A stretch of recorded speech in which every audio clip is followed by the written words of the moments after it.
आजचा दुसरा भाग. कथेचं नाव आहे क्रेडिट. भाग 2. लेखन आणि सादरीकरण मंजिरी कारेकर. इन्स्पेक्टर गौतम पुढे झाले तसे पाटणकर आणि शशांक दोघेही दचकले. काय पाटणकर, आज पुन्हा पोलिसांचीच उलट तपासणी करायला आलात की काय? इन्स्पेक्टर गौतम टॉन्टिंग स्वरात म्हणाले. सॉरी सर, परवा दिवशी जरा रागात काहीबाही बोलून गेलो. अहो, आम्ही बिझनेसमॅन असलो तरी कष्टाचा पैसा आहे. कुणीतरी अशा पद्धतीने फ्रॉड करून काढून घेतला तर वाईट वाटणारच ना, म्हणून जरा अस्वस्थ झालो होतो. खरं तर आज तुम्हालाच भेटायला आलो होतो, पण तुम्ही नाहीत असं कळलं. मग शशांक सरांशी बोलत राहिलो.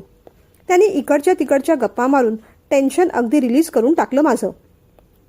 गुन्हेगारांचा एकंदरीत पॅटर्न पाहता पैसे पुन्हा अकाउंटला येणार असं त्यांनाही वाटतंय. पाटणकर म्हणाले. छान, म्हणजे गुन्हेगारांच्या सायकोलॉजीवर तुम्ही चर्चा करत होतात तर? शशांक सर तर त्यात फारच हुशार आहेत.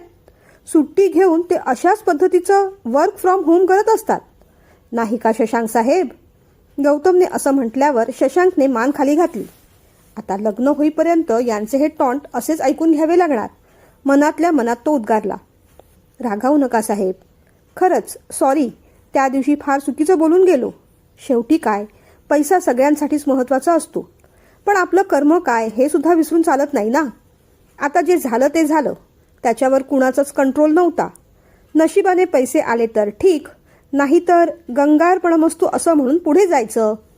आता आपलं रक्त आटवून काही फायदा नाही, हेच शशांक सरांनी समजावलं. बरं, सध्या मी निघतो. मला आणखीन 1-2 मीटिंग्ज आहेत. जसं मी म्हटलं ना, मी तुम्हालाच भेटायला आलो होतो.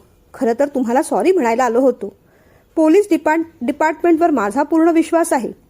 लवकरात लवकर तो गुन्हेगार तुमच्या हाती लागो, अशी सदिच्छा. चला, येतो मी. मग पाटणकरांनी शशांक आणि गौतम दोघांचा निरोप घेतला. ते निघून गेले. इन्स्पेक्टर गौतम क्षणभर शशांककडे पाहत राहिले. आता यांना काय बोलावं शशांकला कळलं नाही. कसे आहात सर? त्याने भीत भीत विचारलं. बरं आहे, तू काय म्हणतोस? फोडली की नाही सुपारी? सरांनी असं विचारताच त्याने डोळे बंद करून घेतले. फोटो दाखवणार होतास, त्याचं काय झालं? इन्स्पेक्टर गौतमने त्याच्या खांद्यावर हात ठेवत विचारलं. त्याने मोबाईल बाहेर काढला आणि आपल्या होणाऱ्या बायकोचे फोटो दाखवले. छान, मग लग्न इथे की गावी? त्यांनी विचारलं. लग्न गावीच, पण रिसेप्शन मात्र इथे करणार आहे. सर, बराच खर्च आहे. त्याचीच तजवीज कशी करू याचा प्रश्न पडलाय. गावी पण मित्रमंडळी, नातेवाईक, मोठा गोतावळा आहे. खूप खर्च होणार. इथे सुद्धा रिसेप्शन चांगलंच करावं लागेल. शिवाय आत्ताचं घर लहान आहे, म्हणून मोठं घरही पाहतोय. आता संसाराला लागलो म्हटल्यावर या सगळ्या गोष्टी आल्याच, नाही का? तो म्हणाला.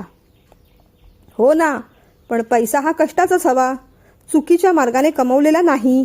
इन्स्पेक्टर गौतम असं म्हणताच शशांक आश्चर्याने पाहू लागला.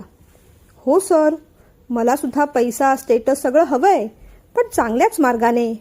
चुकीच्या मार्गाने पैसा कमवण्याचा मी कधीच विचार करत नाही. इन्स्पेक्टर शशांक म्हणाला.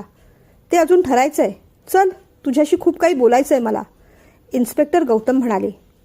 कशाबद्दल सर? शशांकने टेन्शनमध्ये विचारलं. आता या ज्या काही केसेस घडल्या आहेत ना, त्याचबद्दल. चल, ये आत. शशांक इन्स्पेक्टर गौतम यांच्या मागे गेला.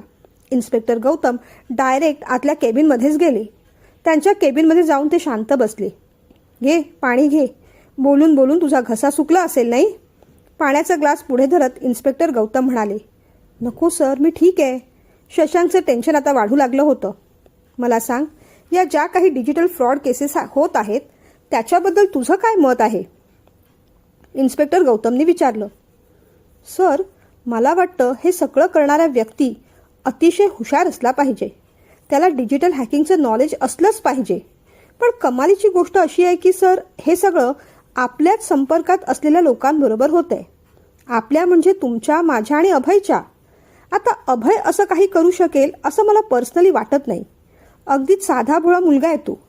मी तर या भानगडीतच पडणार नाही. मग आता संशयाची सुई. एवढं बोलून सब इन्स्पेक्टर शशांक थांबले. माझ्यावर संशय घेतोयस? इन्स्पेक्टर गौतम भडकले तसा शशांक अगदीच कावरा बावरा झाला. नाही नाही सर, तुमच्यावर संशय असा नाही, पण चुकून तुमच्याकडून हा डेटा कुणी चोरला असेल तर? गप्प बस. माझ्याकडून डेटा लीक होण्याची काळी मात्र शक्यता नाही. उलट मीच तुला संशयाच्या कात्रीत पकडणार आहे आता.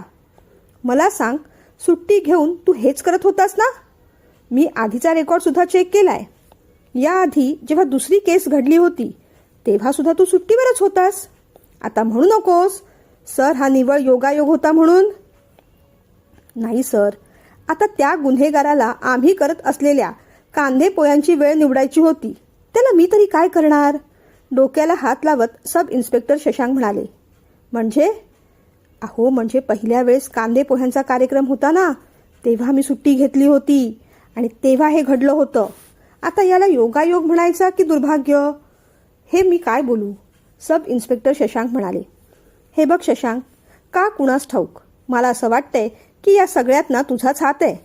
इन्स्पेक्टर गौतम असं म्हणताच शशांक खो खो हसायला लागले.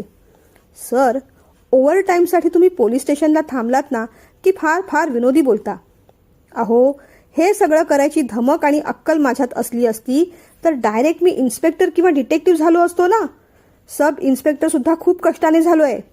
पण ठीक आहे, तुम्हाला माझ्यावरच डाऊट असेल तर चौकशी करा खुशाल. काय विचारायचे ते विचारा. फक्त 3rd डिग्री ट्रीटमेंट देऊ नका हा, म्हणजे झालं. कारण आता माझं लग्न आहे ना. शशांक असं म्हणताच खरं तर इन्स्पेक्टर गौतमांना हसायला आलं. काहीतरी मूर्खासारखं बोलू नकोस. हे सगळं काय प्रकरण आहे याचा खुलासा कर आधी. रागानेच इन्स्पेक्टर गौतम म्हणाले. मी काय बोलणार सर? अहो हे सगळं काम माझ्या डोक्याच्या वरचं आहे, म्हणूनच तर ते अभयकडे सोपवलंय. आता त्याच्या प्रयत्नाने कुणी गुन्हेगार मिळाला तर त्याला लॉकअपमध्ये घेऊ आणि बदळून काढू. माझा रोल एवढाच आहे. बाकी या केसचा आगापिछा मला काही माहीत नाही. तुम्ही काही सूचना देत असाल तर त्या पद्धतीने मी तपास करायला तयार आहे. मला माझं डोकं लावायचं नाही, बिनधास्तपणे शशांक म्हणाला. आता शशांकच्या बोलण्यावरून तोही निर्दोष आहे अशीच इन्स्पेक्टर गौतमना खात्री वाटू लागली.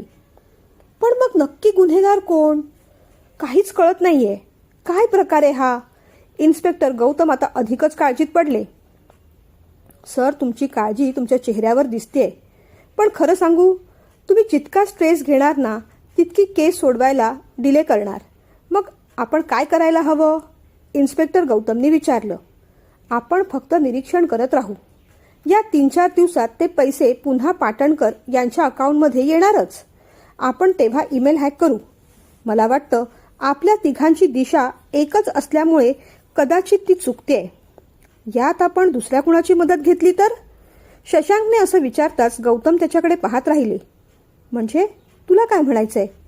अभयच्या ऐवजी दुसरा हॅकर ठेवूया? त्यांनी विचारलं. हो, कारण आपण तिघेही मनापासून तपास करत असलो तरीही दिशा जर चुकत असेल तर त्याचा काही उपयोगच नाही ना. वेगळ्या विचारांचा, वेगळ्या वातावरणातून आलेला माणूस या केसकडे जास्त त्रयस्थपणे पाहू शकेल असं मला वाटतं. इन्स्पेक्टर शशांकची आयडिया गौतमना आवडली. तुझं म्हणणं बरोबर आहे. पण हे बघ, अभयला सुद्धा वाईट वाटायला नको. तो जे काम करतोय त्याला करू देत. आपण आणखीन एक हॅकर पाहू. पुण्याला माझा एक मित्र इन्स्पेक्टर विजय असतो. त्याच्या ओळखीचा एक एथिकल हॅकर आहे. हे काम त्याच्याकडून करून घेऊ. आपण उद्याच पुण्याला निघतोय असं म्हणत इन्स्पेक्टर गौतम उठले. ओके सर, पण तुम्ही आता घरी निघालात? सब इन्स्पेक्टर शशांकने विचारलं. हो, माझंही लग्न झालंय. माझी बायको माझी वाट पाहतेय. इन्स्पेक्टर गौतम असं म्हणताच का कुणास ठाऊक सब इन्स्पेक्टर शशांकच लाजले. ओके सर, टेक केअर असं म्हणून मग ते बाहेर पडले. रात्री घरी यायला इन्स्पेक्टर गौतमना बराच वेळ झाला. श्रद्धा जेवायला वाट पाहत होती, पण आज थोडे ते रिलॅक्स वाटले. काय हो, ती केस सॉल्व्ह झाली? तिने विचारलं. अजून नाही. त्याच संदर्भात उद्या सकाळी मी आणि शशांक पुण्याला निघणार आहे. संध्याकाळी परत येऊ. बरं, काळजी घ्या, ती एवढंच म्हणाली. दुसऱ्या दिवशी सकाळी 10 वाजता इन्स्पेक्टर गौतम आणि सब इन्स्पेक्टर शशांक पुण्याला निघाले. पोहोचायला दुपार झाली. ते थेट पोलीस स्टेशनमध्येच गेले. इन्स्पेक्टर विजयनं तसं कळवलं होतं. ते वाट पाहतच होते. आधी लंच झालं आणि मग इन्स्पेक्टर गौतम, शशांक त्यांच्याकडे असलेला सगळा डेटा घेऊन इन्स्पेक्टर विजय यांच्या ओळखीच्या एथिकल हॅकरच्या म्हणजे सुशांतच्या ऑफिसमध्ये पोहोचले. इन्स्पेक्टर विजयना सगळी कल्पना होती आणि ती सगळी कल्पना त्यांनी सुशांतला पण देऊन ठेवली होती. सुशांत अतिशय तीक्ष्ण, हुशार एथिकल हॅकर होता. त्याने डेटा घेतला, लगेच कामाला सुरुवात केली. 2 तासातच मी तुम्हाला सगळी माहिती मिळवून देतो असं म्हटल्यावर इन्स्पेक्टर गौतम शशांक आणि विजय तिघांनाही आश्चर्य वाटलं. सुशांतच्या टॅलेंटवर इन्स्पेक्टर विजयचा विश्वास होता. ठीक आहे, मग आम्ही संध्याकाळी 5 वाजता येतो, असं म्हणत इन्स्पेक्टर विजय त्यांना पुन्हा आपल्या पोलीस स्टेशनमध्ये घेऊन गेले. तेव्हा मात्र इकडच्या तिकडच्या गप्पा झाल्या. आजकाल डिजिटल फ्रॉड खूप वाढलंय, म्हणून जास्त सावध राहायला हवं. सोशल मीडियाचा वापर बळावतोय. लोक सहजपणे आपले डिटेल्स सोशल मीडियावर टाकतात. ते तसं करू नये वगैरे अशा चर्चा झाल्या. सोशल मीडियामुळे हे अकाउंट हॅकिंग वगैरे प्रकार तर होतातच आहेत, पण त्यामुळे शारीरिक आणि मानसिक प्रॉब्लेम सुद्धा वाढले आहेत. आपला बहुमूल्य वेळ लोक स्क्रोलिंगमध्ये घालवत आहेत. तरुण पिढी या मोबाईलच्या नादी लागून आपलं करिअर स्टेकला लावतीये. याबाबत सुद्धा काहीतरी करायला हवं रे, इन्स्पेक्टर विजय म्हणाले. हो, आम्ही आमच्याकडून सोशल मीडिया अवेअरनेस असा प्रोग्राम राबवत असतो. त्यात सोशल मीडियाचे तज्ज्ञ, computer engineer, counsellor, psychologist, doctor अशा अनेक मातब्बर लोकांच्या परिषदा होतात. त्याचे रिपोर्ट लोकांपर्यंत पोहोचवले जातात. गुन्हेगार सुद्धा सोशल मीडियाचा कसा वापर करून घेतात याबाबत सुद्धा अवेअरनेस निर्माण केला जातो. इन्स्पेक्टर गौतम माहिती देत होते. अरे वा, छान उपक्रम आहे हा. आमच्या इथे सुद्धा असा उपक्रम राबवला पाहिजे. या अशा क्षेत्रातल्या मातब्बर मंडळींचा नंबर मला सुद्धा देऊन ठेव, इन्स्पेक्टर विजय म्हणाले. हो, नक्की देईन, म्हणतच इन्स्पेक्टर गौतमनी त्यांच्याकडे असलेले सगळे कॉन्टॅक्ट इन्स्पेक्टर विजयना दिले. चहा पाणी झाल्यानंतर तिघे सुशांतच्या ऑफिसमध्ये पुन्हा परत आले. सुशांतने सगळा डेटा रेडी ठेवला होता. हे सगळं फ्रॉड कोणकोणत्या ईमेलवरून होतंय हे त्याला समजलं होतं आणि त्यातूनच ईमेल करणाऱ्या अकाउंटची माहिती सुद्धा मिळाली होती. इन्स्पेक्टर गौतम आणि सब इन्स्पेक्टर शशांक माहिती जाणून घ्यायला अगदी अधीर झाले होते. जेव्हा सुशांतने डेटा उघडला आणि त्यांनी सगळे इमेजेस पाहिले तेव्हा त्यांच्या पायाखालची जमीनच सरकली. हा ईमेल, हे डिटेल्स अभयचे आहेत, सब इन्स्पेक्टर शशांक ओरडले. म्हणजे हे सगळं अभयच करत होता सर. ऐकूनच इन्स्पेक्टर गौतमना भयंकर राग आला. अंगाची लाही लाही होत होती. पण हे सगळं करण्यामागे याचा उद्देश काय हे मात्र कळत नव्हतं. दोघेही 5 मिनिटांसाठी अगदी स्तब्ध झाले. त्यानंतर मग दोघांनी विवेक जागृत ठेवून सुशांतचे आभार मानले. त्याचं कौतुक केलं. त्याची फी दिली. इन्स्पेक्टर विजयचे आभार मानले. ते परतीच्या प्रवासाला लागले. इन्स्पेक्टर गौतम गाडी ड्राईव्ह करत होते. सर, तो साधा भोळा बावळट अभय असं काही करेल यावर माझा अजूनही विश्वासच बसत नाहीये, सब इन्स्पेक्टर शशांक म्हणत होते.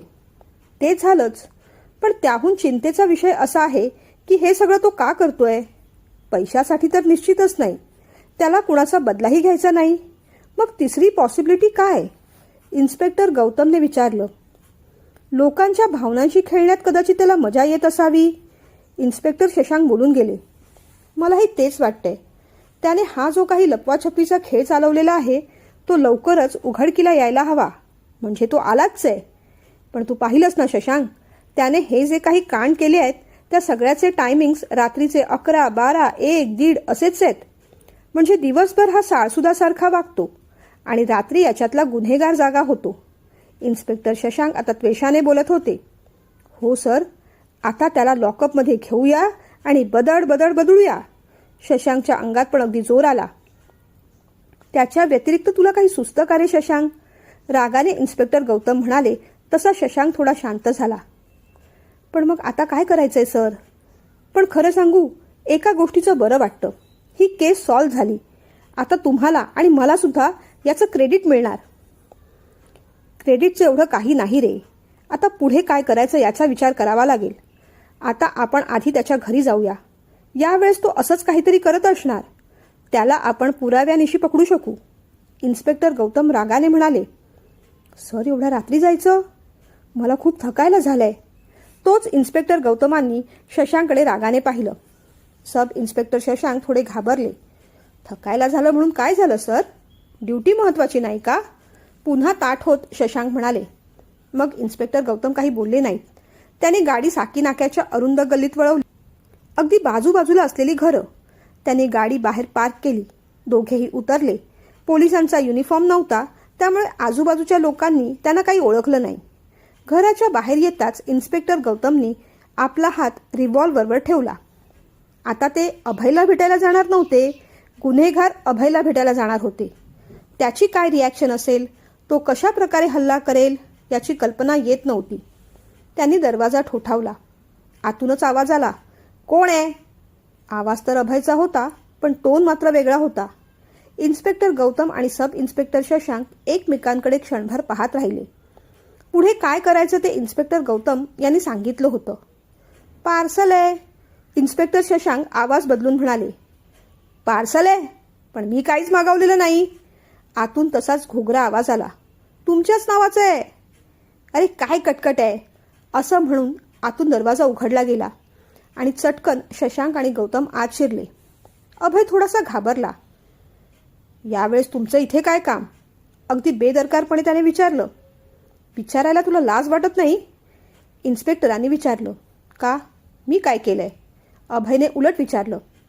या सगळ्या डिजिटल फ्रॉड केसेसमध्ये तुझाच हात आहे. सगळं तूच घडवून आणलंयस. आम्हाला सगळं समजलंय.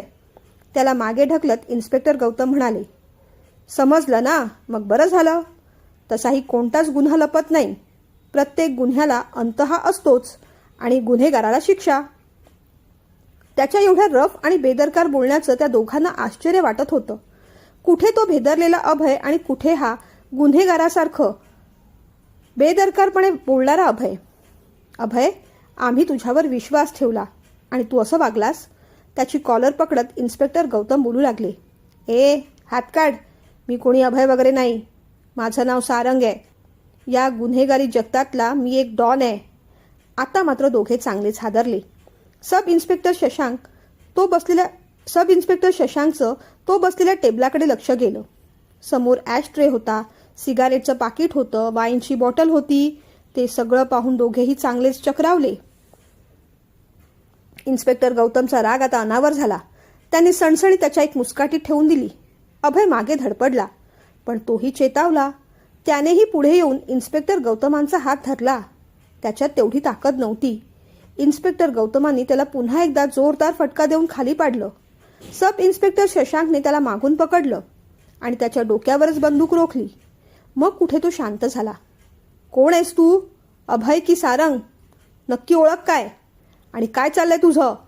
ही काय केस आहे? त्यांनी विचारलं. किती वेळा सांगू? मी सारंगच आहे. तो बावळट अभय माझा भाऊ आहे. तो पहिल्यापासूनच बावळट होता, माझ्या बाबांसारखाच.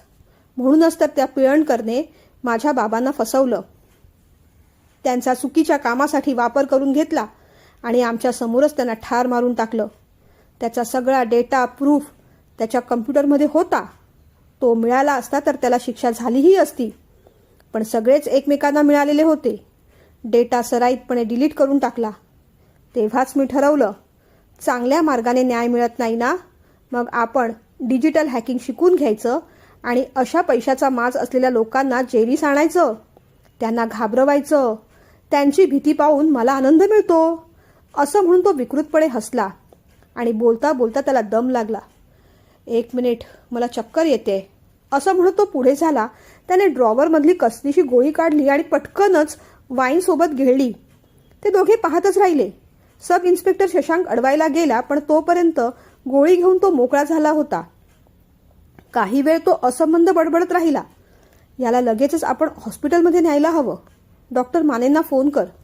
फोन लावेपर्यंत तो सोफ्यावर आडवा झाला होता आणि अगदी गाढ झोपून गेला. इन्स्पेक्टर गौतमनी पाहिलं, ती नॉर्मल झोपेचीच गोळी होती. इन्स्पेक्टर मानेंबरोबर 2 हवालदार सुद्धा आले.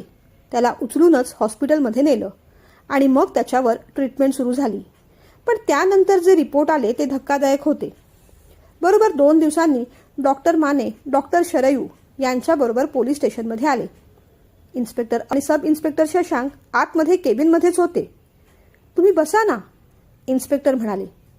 डॉक्टर शरयू, तुम्ही पण आलात ते बरं झालं. मला नाही तुमचीच केस वाटते, इन्स्पेक्टर गौतम म्हणाले. कारण डॉक्टर शरयू सायकियाट्रिस्ट होत्या. हो, ही केस प्युअरली माझीच आहे. पण नेमका काय प्रॉब्लेम आहे? घाईघाईने इन्स्पेक्टर शशांकने विचारलं. डॉक्टर शरयू थोडा वेळ शांत झाल्या, मग बोलू लागल्या. अभयला एक गुंतागुंतीचा मानसिक आजार आहे. तो मल्टिपल पर्सनॅलिटी डिसऑर्डर म्हणजे बहुव्यक्तिमत्व विकार याने ग्रस्त आहे, ज्याला आता मेडिकल टर्ममध्ये डिसोसिएटिव्ह आयडेंटिटी डिसऑर्डर असंही म्हटलं जातं. समीर आणि गौतम एकमेकांकडे क्षणभर पाहू लागले. म्हणजे नेमकं काय होतं यात? इन्स्पेक्टर गौतमनी काळजीने विचारलं. हो, सांगते ना. यात एकाच व्यक्तीमध्ये 2 किंवा अधिक पर्सनॅलिटीज एकत्र राहतात. त्याला त्या पर्सनॅलिटीजचे इगो स्टेट्स असं म्हणतात. प्रत्येक पर्सनॅलिटीचं वय, लिंग, वागणूक, विचार करायची पद्धत, स्वभाव कम्प्लिटली वेगळा असू शकतो. जेव्हा एक व्यक्तिमत्व त्या व्यक्तीचा ताबा घेतो तेव्हा त्याला दुसऱ्या व्यक्तिमत्वाबद्दल विशेष काही आठवत नाही. म्हणजे कदाचित दुसऱ्या व्यक्तिमत्वाचं नाव आठवू शकेल, पण ते व्यक्तिमत्व आपल्यातच आहे याची फारशी जाणीव राहत नाही. वेगवेगळ्या वेळेस एक व्यक्तिमत्व दुसऱ्या व्यक्तिमत्वात प्रवेश करतो, त्याला स्विचिंग असं म्हणतात. हे अगदी काही वेळातच, काही सेकंदात सुद्धा घडू शकतं. अभयच्या बाबतीत हेच घडत होतं. एवढं बोलून डॉक्टर शरयू शांत झाल्या. इन्स्पेक्टर गौतम आणि शशांकच्या कपाळावर आठ्या उमटल्या. असंही काही असू शकतं यावर त्यांचा जणू विश्वासच बसत नव्हता.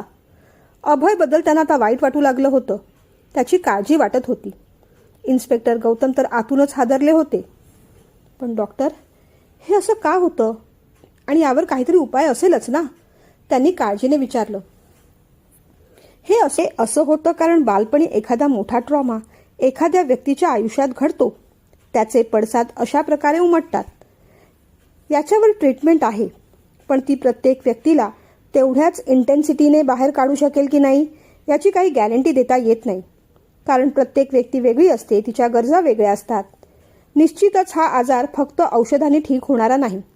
यासाठी दीर्घकालीन सायकोथेरपी आणि ट्रॉमा इन्फॉर्म्ड काउन्सिलिंगची गरज असते. यात वेगवेगळ्या व्यक्तिमत्वांना एकत्र आणून पेशंटला सामान्य जीवन जगण्यासाठी मदत केली जाते. त्याला इंटिग्रेशन असं म्हणतात. अर्थात यात काही वर्षही जाऊ शकतात. हळूहळू तो पेशंट नॉर्मॅलिटीला येतो. त्या म्हणाल्या, म्हणजे मगाशी अभय जे काही म्हणत होता, त्याच्या वडिलांना ठार मारलं, त्या सगळ्या गोष्टीचा त्याला ट्रॉमा झाला असणार आणि त्याने वेगळीच पर्सनॅलिटी स्वतःमध्ये निर्माण केली असणार. सारंगची पर्सनॅलिटी. सकाळी तो अभय म्हणून जगत होता, रात्री सारंग म्हणून. सगळीच गोष्ट हादरवून टाकणारी होती. डॉक्टर शरयू पुढे बोलू लागल्या. सध्या मला एवढंच म्हणायचंय, तुम्ही पाहत असलेला अभय तुमच्यासाठी गुन्हेगार असेलही, पण माझ्यासाठी तो या आजाराचा एक दुर्दैवी बळी आहे. तुम्ही रात्री त्याला अटक कराल, पण सकाळी मात्र तोच भेदरलेला निरागस अभय तुमच्या समोर येणार.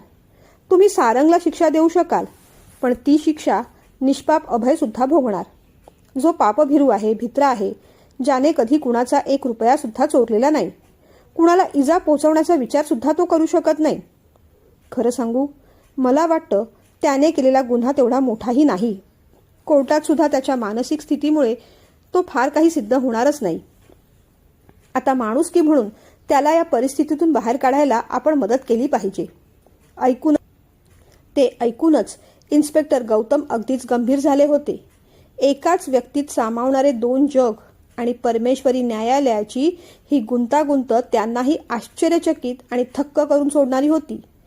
इतके दिवस अस्वस्थ करून सोडणारी केस सुटली याचा आता आनंद मानायचा की आपल्या बरोबर काम करणाऱ्या एका सहकार्याची ही अशी अवस्था पाहून सहानुभूती बाळगायची, या विचारानेच त्यांचं मन अगदी सुन्न झालं.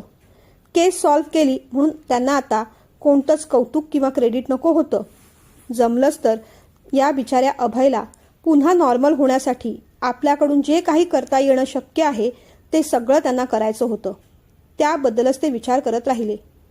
उद्या जेव्हा वरच्या न्यायालयात ही केस उभी राहील तेव्हा त्या परमेश्वराने आपल्याला निदान माणुसकीचं क्रेडिट द्यावं असं त्यांना त्या क्षणी मनापासून वाटलं.